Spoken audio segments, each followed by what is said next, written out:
Good evening and welcome to Tucker Carlson. Tonight, here's the latest summarized. Kevin McCarthy badly wants to be the next Speaker of the House, but as of tonight, he is not going to be. He doesn't have the votes. It's not a question of who's good or who's bad, who's well-intentioned, who's not. It's a question of simple electoral math, something that Kevin McCarthy is highly familiar with since he does this for a living. At this point, as of right now, facing that mathematical reality, Kevin McCarthy has two choices. He can either step aside and let somebody else do the job, acknowledging in the process that he is not the only person in Congress capable of being Speaker, or he can try and win over the people who oppose him, as you traditionally do in elections. Or you've got reservations about Kevin McCarthy? You don't want to be ruled by a man who wears a Ukrainian flag lapel pin and lives with Frank Luntz? No problem. We get it. Let us tell you how he's better than you think he is. Let us try and change your mind. Let us try to convince you. In a normal race, that's what you would do. But that is not what Kevin McCarthy's team is doing. Instead, like the left they purport to oppose, they are using threats and fear to force people to support the candidate. Anyone who opposes Kevin McCarthy, one of his surrogates explained today, is, quote, an enemy, a, quote, terrorist. That's their message. In a moment, we'll tell you how that message is working.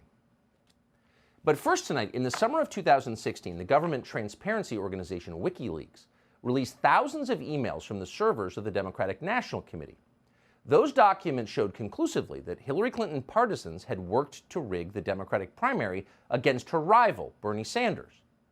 It was obvious from the start that that email dump had come from an internal source, probably from a DNC staffer who was offended by the corruption of the Clinton team. But of course, the Democratic Party couldn't admit that, too embarrassing, too revealing. So instead, in order to cover this wrongdoing, the Clinton campaign claimed that Russia did it. The Russians hacked the servers, remember that?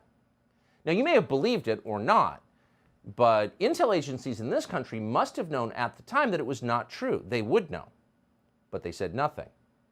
And they said nothing because blaming Russia turned out to be a very useful political tool.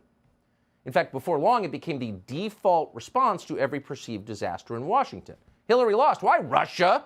Donald Trump can't be president. Why Russia? Hunter Biden's laptop is here. Russian. Audit aid to Ukraine? Can't. Russia. And so on and so on. So over time, probably inevitably, the inflated threat of Russia became a pretext for everything bad, including censorship in this country. It's Russian disinformation. Shut it down. Thanks to new reporting from Matt Taibbi, who has spent weeks sifting through previously secret Twitter files, we know the federal government's intelligence and law enforcement agencies enthusiastically joined the effort to censor the political speech of American citizens illegally. It was a sophisticated effort. At one point, for example, the State Department released a report falsely claiming that thousands of Twitter accounts were controlled by foreign governments. Russia! And then unnamed sources in the intel world leaked scary headlines about Russian disinformation running rampant on Twitter. Twitter deleted data potentially crucial to the Russia probes, screamed Politico, ever obedient to the intel agencies. And then the Washington Post published a piece threatening to increase regulation of Twitter's advertising because, of course, Russia. So it was a manufactured panic about Russia. But on the basis of that manufactured panic, lawmakers in Washington demanded more censorship. The issue is not that the companies before us today are taking too many posts down. The issue is that they're leaving too many dangerous posts up.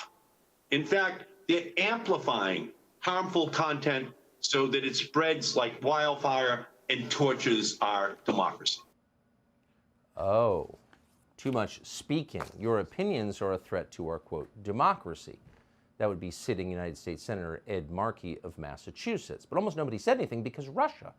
And so it accelerated.